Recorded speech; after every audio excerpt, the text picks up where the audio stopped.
Из всех культур Евразии самой грандиозной, космической по духу и планетарной по ареалу распространения является культура и цивилизация кочевников-скифов, сарматов и алан. Курганы скифов рассыпаны от Дуная до Памира на огромной территории, превышающей размерами любую из когда-либо существовавших империй. Влияние скифов обнаруживается в доисторической Азии и средневековой Европе, на Кавказе, в Иране, Индии и даже Японии, куда докатились мощные волны героического духа. Что же двигало ими? Какая сила заставляла идти скифов и алан по горам и равнинам, по целым континентам, и не века, а тысячелетия? Видимо, ими двигала особая сакральная сила, та космическая реальность, которую Гумилев называл пассионарной. Их миссия была нести в сознание народов и племен идеи мужества, чести, отваги, рыцарства, высокого достоинства и братства. Для выполнения этой миссии они были одарены сокровенными знаниями. Они владели тайной металлов, особым искусством ведения войны. Их носила по свету особая порода коней, и им были известны тайные знания о законах мироздания. Ареал расселения легендарных кочевых народов огромен, и весьма многочисленны имена, которыми называли их разные народы. Между тем, скифы, сарматы, аланы, а кроме того саки, асы, аорсы, роксоланы – это был единый народ Ир, Ирон, Арион, разделявшийся лишь по сословиям, по роду деятельности на воинов, правителей, жрецов и земледельцев, но объединенный единым духовным мировоззрением. Ярким примером этого служит издревле заселенный этим удивительным народом полуостров Крым.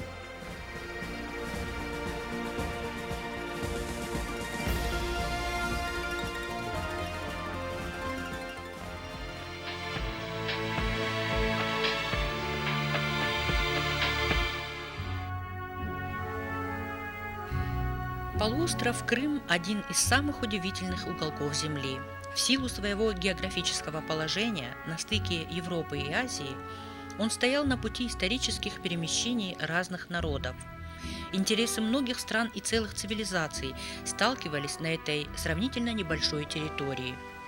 Согласно древним хроникам, самыми первыми жителями Крыма были арийские племена тавров, кемерийцев, затем последовательно здесь поселялись скифы, сарматы и аланы.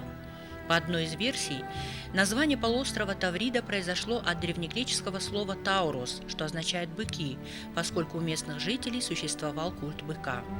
Памятники материальной культуры тавров на полуострове датируются X веком до нашей эры и ранее.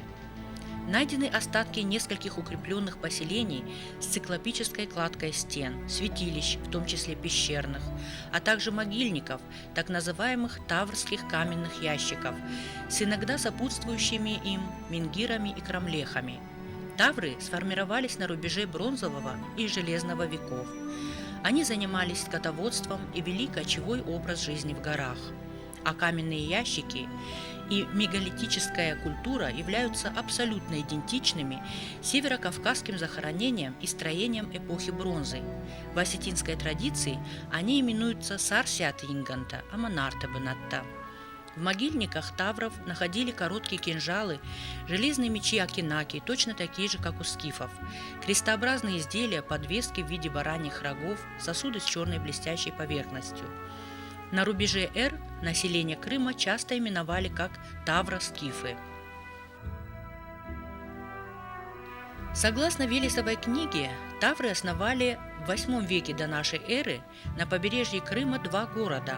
Один из них, Хорсун, Херсонес, был назван в честь бога солнца Хорса или Хора. 2000 лет назад римский ученый Страбон писал о том, что на месте греческого Херсонеса были руины очень древнего города, жители которого поклонялись божеству солнца Хору или Гору, как у египтян.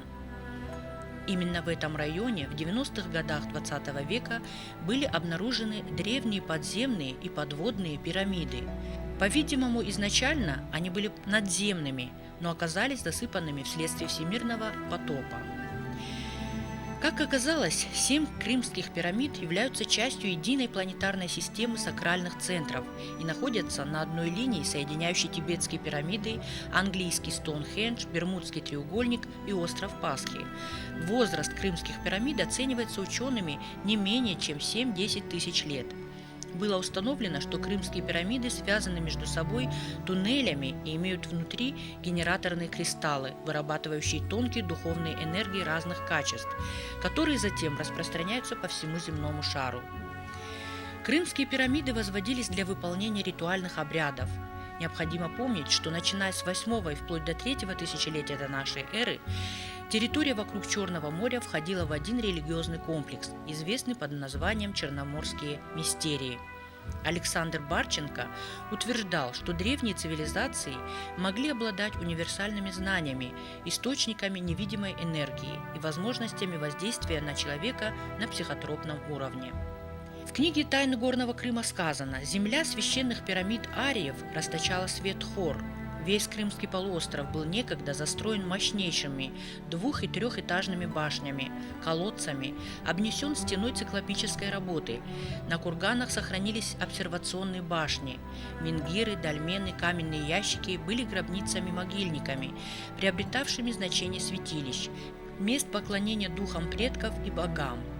Земли принадлежали империи атлантов, а скифы, сарматы и аланы – их потомки.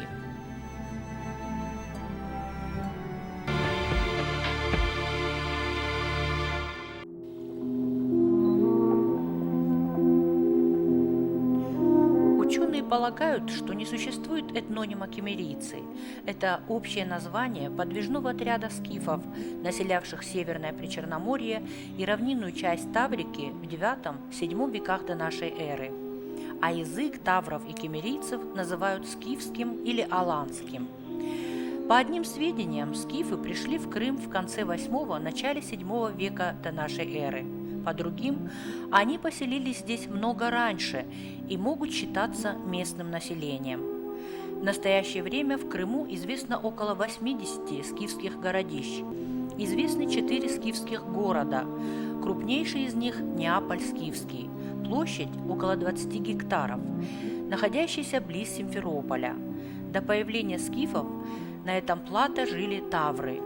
Неаполь был открыт в 1827 году, а в 60-х годах XX века раскопки прекратили и городище решили законсервировать. К сожалению, сегодня разнообразный, исключительно ценный материал, который дали раскопки Неаполя Скифского, мы не имеем возможности увидеть. Золото хранится в фондах музеев. На территории бывшей столицы Великой Скифии сегодня реставрирована лишь единственная крепость, а все, что было обнаружено вокруг нее – дома, святилища, хозяйственные постройки – существуют лишь в описаниях археологов.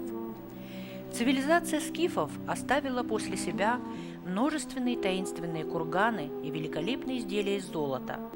Приверженность скифов к золоту являлась их удивительной особенностью. Ни до, ни после скифов ни одна другая культура древности не могла в этом отношении соперничать со Скифией.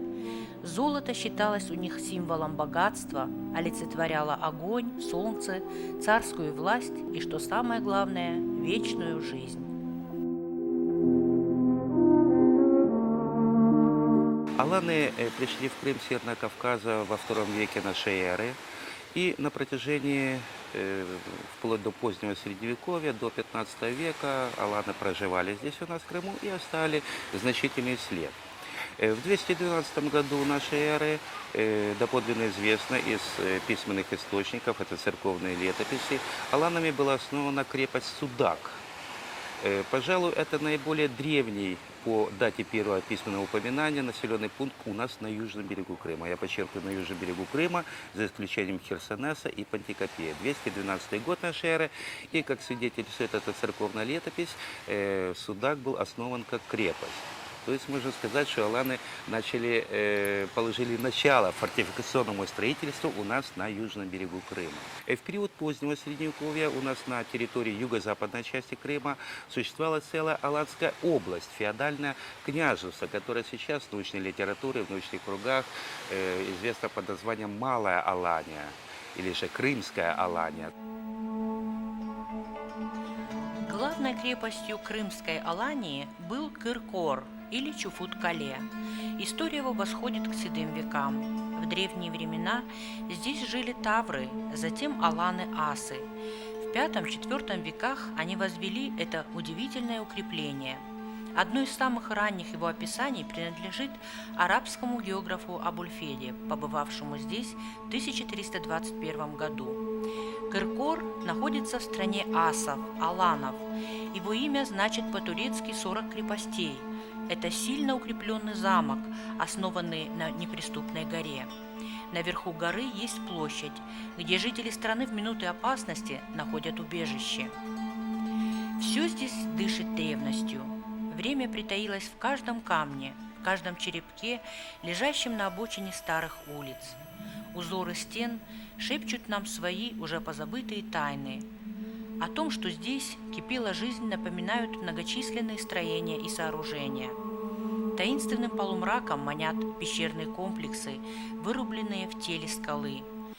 Несколько лет назад в крепости был обнаружен колодец глубиной 150 метров, назначение которого остается загадкой для ученых.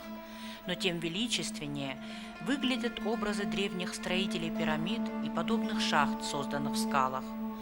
После алан в городе поселились татары, затем евреи-караимы.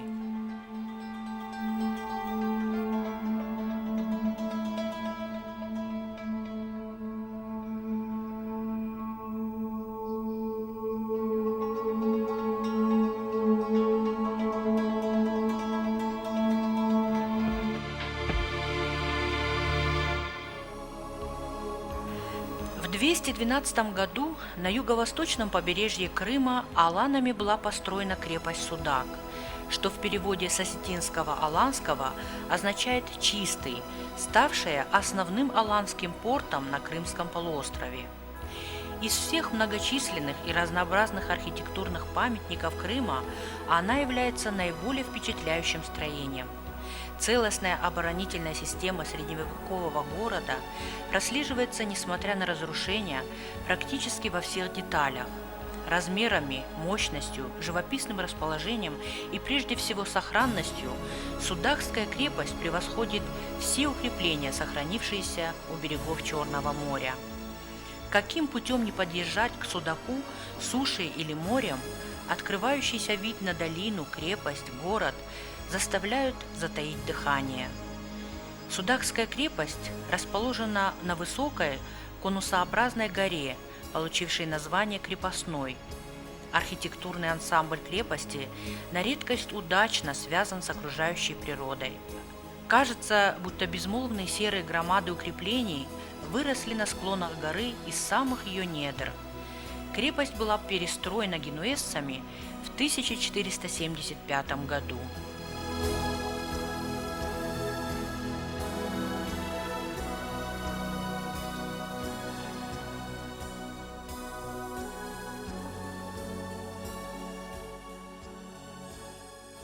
Аланское княжество существовало по соседству с Готским княжеством, с центром на горе Мангуб. А после того, как в юго-западную часть Крыма пришли монголо-татары, это произошло примерно на рубеже 14-15 веков, аланы переселились вот из Киркора на Мангуб, где вместе с готами, с потомками тавров, скифов, греков, армян, они и составляли население княжества Феодора. Это средневековое христианское княжество, которое существовало у нас здесь в Крыму. Аланы не ограничивались пребыванием только либо на Киркоре, на Мангупе. Также следы алан обнаружены и в пещерном городе Эски-Кермен, на Тепе-Кермене, Кис-Кермене, Бакла. Это наши крымские пещерные города. Много тайн и загадок хранит Балаклава. первая из которых ее возраст. Город недавно отметил свой 2500-летний юбилей, но ряд ученых полагает, что первое поселение возникло на берегах удивительной бухты 30 веков назад. Какие только народы не селились на берегах Балаклавской бухты. Древнейшими обитателями ее были тавры, затем скифы. Название Балаклава происходит от аланского осетинского «балаглауан» – гавань, место стояния лодок. На высоком утесе над бухтой крепость Чембала. Ее живописные развалины сохранились до наших дней. По свидетельству Страбона, Балаклаву основали скифские цари в числе других крепостей. Плиний-старший упоминает здесь также таврский город Палакию I века до нашей эры и указывает, что тавры мигрировали в Крым из районов Северного Кавказа. По свидетельству археологов, у Балаклавы, западнее бухты, находилось таврское поселение VIII века до нашей эры. На вершине утеса, прикрывающего вход в Балаклавскую бухту, когда-то существовали более ранние крепостные постройки, а в средние века, основываясь на строительной традиции предшественников, итальянцы возвели укрепленный замок Чембала или Симбалон. Это название напоминает аланское слово «шамбалон» – место встречи, что невольно ассоциируется с гималайской Шамбалой. Поскольку одно из преданий гласит о существовании здесь некоего портала времени и пространства, местные жители рассказывают о старцах в белых одеяниях с венцами на голове, которые попросту парят в воздухе над камнями. Из-за паранормальных явлений существует и название «Крымская Шамбала». Построенная на самой вершине скалы крепость Чембало-Шамбалон словно переносит человека в другое измерение, которое обволакивает атмосферой густого, плотно спрессованного культурными слоями воздуха, звучащего и вибрирующего. И в этом многовековом сгустке времен слышны голоса людей прошлого, шумы ветров, морские шторма, грохот орудий, тяжелое дыхание земли и гор, израненных битвами и взывающих к миру.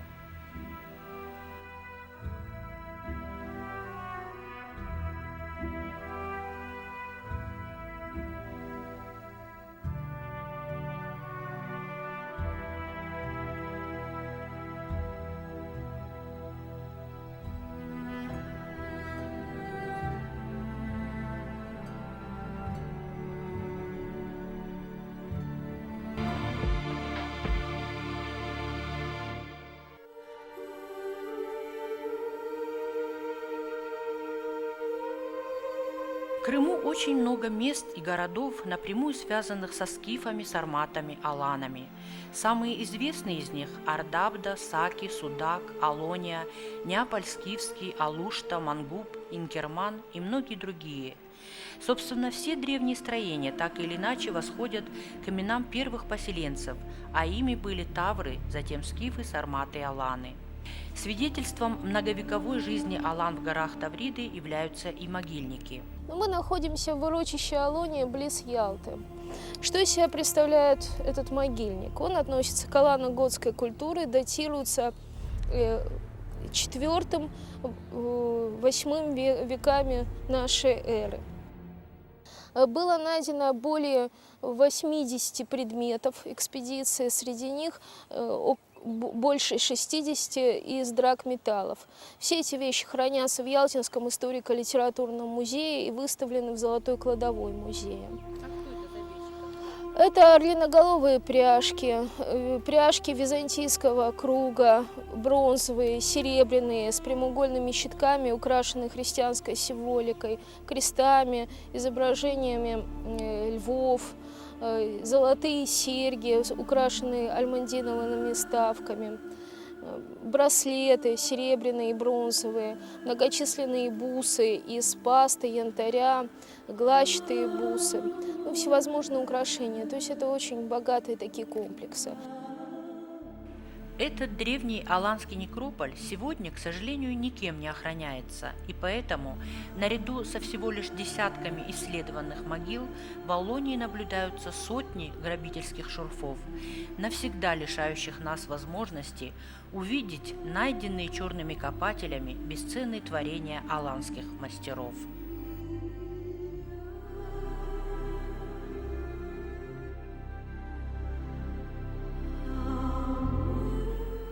Сотрудники этнографического музея Симферополя, узнав о том, что мы из Осетии, говорили, что у них представлены культуры почти всех народов Крыма и что они с удовольствием подготовили бы уголок скифо-сармато-аланской культуры как одной из самых значительных этнических групп Крымского полуострова.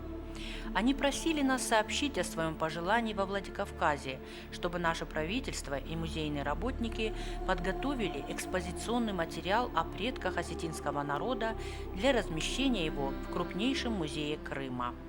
Сотни лет назад, исчерпав программу своей пассионарной миссии, легендарные скифы, сарматы и аланы ушли с исторической сцены. Они уходили на запад и восток, растворялись среди других народов, а для сохранения сакральных знаний и древней мудрости часть их осела и укрепилась в священных горах Центрального Кавказа, скромно назвавшись новым именем – осетины.